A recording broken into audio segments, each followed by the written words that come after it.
J'aimerais juste qu'on s'attarde un tout petit peu sur le cas de Neymar. Nabil Djellit, encore une blessure, encore à la cheville, toujours la même.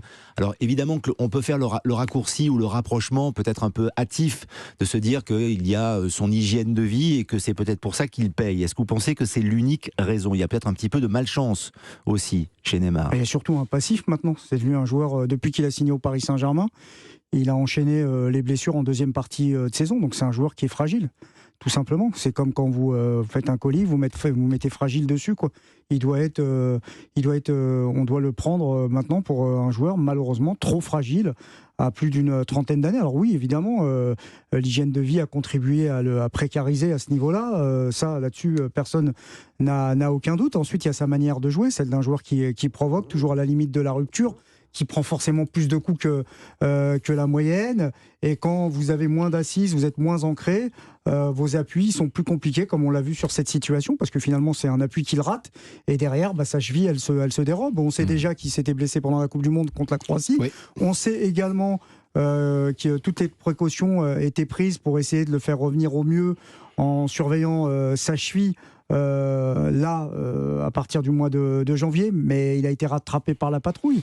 Malheureusement, maintenant, quand tu regardes Neymar, tu regardes pour deux choses. Tu le regardes parce que tu t'attends à ce qu'il éclaire le match par un dribble ou par une passe, et tu le regardes aussi en te disant t'es jamais à l'abri de le voir se blesser dès qu'il est à terre. C'est terrible, c'est un constat qui est terrible. Moi, je me demande à quel point, moi, psychologiquement, je serais à sa place, je ne resterais pas à Paris. C'est-à-dire qu'à un moment, tu te dis, je suis peut-être pas au bon endroit. Je ne dis pas que le Paris Saint-Germain n'a pas tout fait pour le mettre dans les meilleures conditions.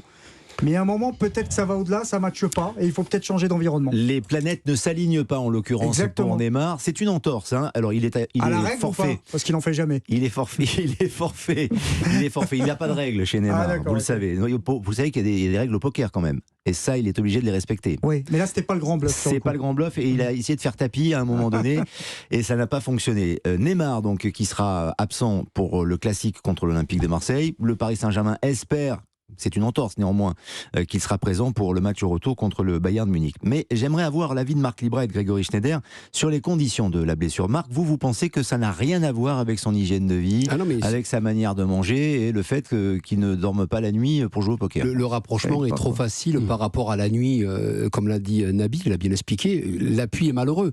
Que Neymar se pète sur une accélération, qui se déchire, Je peux faire le rapprochement. Par contre, quand il fait son crochet extérieur et qu'il retombe malheureusement sur son orteil et qu'on voit en plus la cheville, parce qu'il y a faute, mais c'est pas une agression, il prend pas un tacle, il prend pas.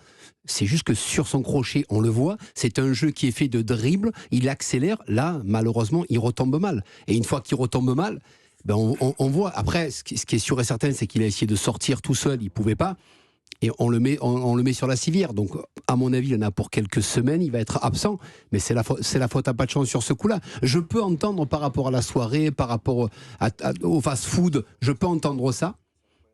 Mais pas sur ce genre de blessure, parce qu'autrement c'est trop facile. Et puis d'ailleurs, certains ont fait le rapprochement, c'est parce qu'il est dehors qu'il se blesse. Ouais, non, enfin c'est pas. Il y a des antécédents. Il s'est blessé à la Coupe du Monde. On sait qu'il est fragile. On peut lui faire la proprioception qu'on veut parce que il faut renforcer sa cheville. Mais aujourd'hui, malheureusement, elle est un petit peu trop laxe. D'accord. Et ça lâche. Mais Grégory Schneider, si c'est un joueur fragile, ça on est tous d'accord pour le dire. Désormais fragile, malheureusement Neymar, c'est peut-être aussi par rapport à son comportement, son hygiène de vie, sa manière d'approcher les matchs. Je suis comme moi très franchement, je vois pas ça du tout. Je suis comme Marc. Je pense que c'est un joueur qui a mal depuis très longtemps. C'est un joueur qui joue blessé depuis très longtemps. Galtier nous explique il y a un mois que sa cheville nécessite des soins quotidiens. Très franchement, il y a quand même de forts soupçons d'infiltration le jour de match, ou en tout cas en amont de la Coupe du Monde, pour le faire revenir à marche forcée. Je pense que c'est un dur, contrairement à ce qu'on dit. C'est-à-dire que c'est quelqu'un qui va au mental, c'est quelqu'un qui va à la fierté, c'est quelqu'un qui s'écoute pas. Et il se trouve qu'il est rattrapé par cette fragilité permanente et que sa cheville se dégrade parce que ça fait des années. Il y a quelque chose qui. Donc c'est plutôt, moi je renvoie plutôt à la manière dont on l'a géré. Est-ce qu'on lui a permis de se soigner? Est-ce qu'on lui a donné les 2 mois au frais où il aurait fallu qu'il prenne le temps? Il a été souvent pris par la sélection brésilienne, quand vous regardez bien. C'est-à-dire que les Brésiliens. Par l'anniversaire de sa sœur ou le carnaval de Rio aussi. Non, mais pardon, je suis obligé de le dire. C'est le cas depuis qu'il est là. Je n'y crois pas. C'est-à-dire que je sais que vous avez raison, il va au carnaval de Rio, mais je vois pas le lien avec la cheville. C'est un mec qui joue blessé, sous infiltration depuis des années. Ça c'est autrement problématique que d'aller jouer aux cartes. Ou, je veux dire, il se fait piquer. Alors, pour jouer quand même. J'ai quand même des chiffres et des dates à vous donner. 28 février 2018, première blessure de Neymar. Deuxième blessure de Neymar, 24 janvier 2019. 3 février 2020. 11 février 2021. 19 février 2023. Et tout le temps. Ouais. Toujours Non, à la de même, toute façon, toujours à la même non, période. mais vous avez raison. Toujours C'est pas un au hasard. même moment. On peut pas dire que ça soit un hasard et on peut pas dire que ça soit que de la faute à la malchance. Et Nabil. C'est-à-dire qu'il crée les conditions par le manque de récupération d'un corps aujourd'hui qui n'a plus, c'est plus celui de 18, 19 ou 20 ans.